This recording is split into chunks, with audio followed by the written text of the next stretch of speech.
দেখুন, আমাদের কতগুলো বিষয় তো আছে। একটা হচ্ছে যে আমাদের আস্থার ঘাটতি, বিশ্বাসের অভাব। যদি কারো কোনো প্রশ্ন থাকে, প্রবাসী ভোটার কত আছে এরকম করে আপনাদের এস্টিমেশন? আনফরচুনেটলি এক্সাক্ট ফিগারটা নাই। আমরা যে 44টা অফিস থেকে আমরা নিয়েছি, এই 44টা অফিসের এতেই বাংলাদেশি জনসংখ্যা আছে 1,32,00,000 মতো। তো আমরা যদি এটা ধরে নিই 70 বা 80 ভাগ যদি ভোটার হয়, তাও তো ক্লোজ টু 1 কোটি। এই ঈদে জামা জুতো অ্যাক্সেসরিজের ডিসকাউন্ট।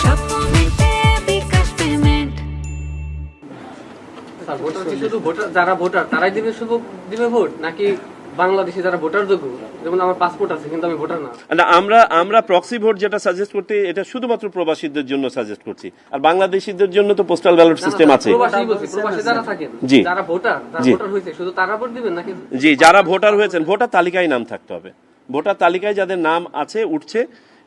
এবং এখানে আপনাদেরকে বলে রাখি যে প্রবাসে যারা গিয়েছেন তারা তো কেউ এনআইডি নিয়েই গেছেন, তার মানে উনি ভোটার তালিকায় আছেন।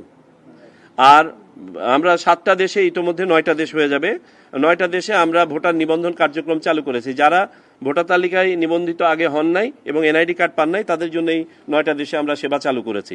অদূর ভবিষ্যতে আমরা এই সেবাটা 40টা দেশে সম্প্রসারণ করব। সুতরাং যারা অতীতে নিবন্ধন করেন নাই বা এখনো নিবন্ধিত হতে পারেন নাই, এদের কতটুক আপনার আগামী নির্বাচনের আগে শেষ করতে পারবো আমরা ঠিক জানি না।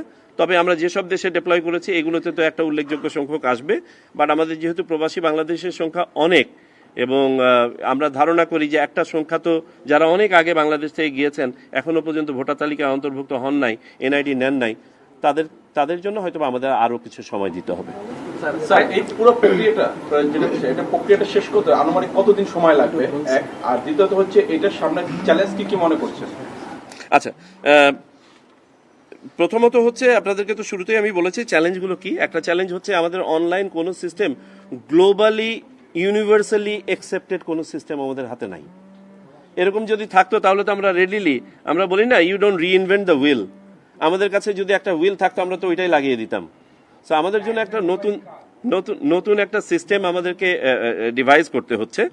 তো আশা করি এটাতে আমরা সাকসেসফুল হব। আমাদের নির্বাচন সংস্কার কমিশনও কিন্তু একটা পদ্ধতি সাজেস্ট করেছেন।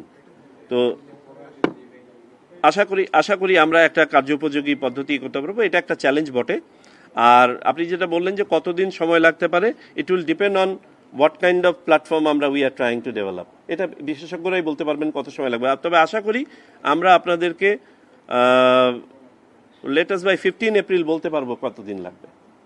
বিকজ 7-8 তারিখে আমাদের ওয়ার্কশপটা হয়ে গেলে, আমরা আর্কিটেকচারটা ডেভেলপ করলে, তখন যারা আর্কিটেকচারগুলো আমাদেরকে প্রেজেন্ট করবেন, আমরা নিজেরাও একটা আর্কিটেকচার ওয়ার্কআউট করেছি ইলেকশন কমিশনের নিজস্ব জনবল দিয়ে।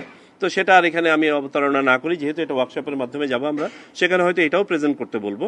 তখন আমরা হয়তো বলতে পারবো যে কতদিন সময় লাগবে। স্যার, এইখানে একটা বিষয় আছে, একবার পরিচালন ছিল যে তত্ত্বাবধায়ক পদ্ধতি যখন ছিল তখন একটা গুরুত্বপূর্ণ দলের শীর্ষ ব্যক্তির পক্ষ থেকে একটা প্রশ্ন করা হয়েছিল যে শিশু এবং প্রতিবন্ধী ছাড়া কেউ নিরপেক্ষ না, প্রবাসী যিনি অথরাইজ করবেন আর কি, নিজের ভোটটাও গোপনীয়তা রক্ষা করতে পারেন না ওই ব্যক্তি, নানা সমস্যা। এই বিষয়ে আপনাদের কোনো চিন্তা আছে কিনা, গোপনীয়তাটা কিভাবে রক্ষা করে? হ্যাঁ, এই একটা জায়গা নিয়ে আমরা ব্যাপক আলোচনা করেছি যে আপনাকে কাউকে না কাউকে, একজন ব্যক্তিকে তো আস্থায় নিতে হচ্ছে। এবং এখানে আমরা এই বিষয়টাই ডিবেট করেছি যে ধরেন আমি একজন প্রবাসী, আমার ভাইকে বা বন্ধুকে বললাম আমার হয়ে ভোটটা দিয়ে দিতে, আমি বললাম যে আমি অমুক প্রতীকে ভোটটা দিতে চাই, এবং সে ভোটটা দিতে গিয়ে সেটাতে দিল না, এই এতটুকু রিস্ক থেকেই যায়। এই জন্য ইন্ডিভিজুয়াল ভোটার যখন তার প্রক্সি নির্বাচন করবেন, তাকে একজন আস্থার ব্যক্তিকেই নির্বাচন করতে হবে।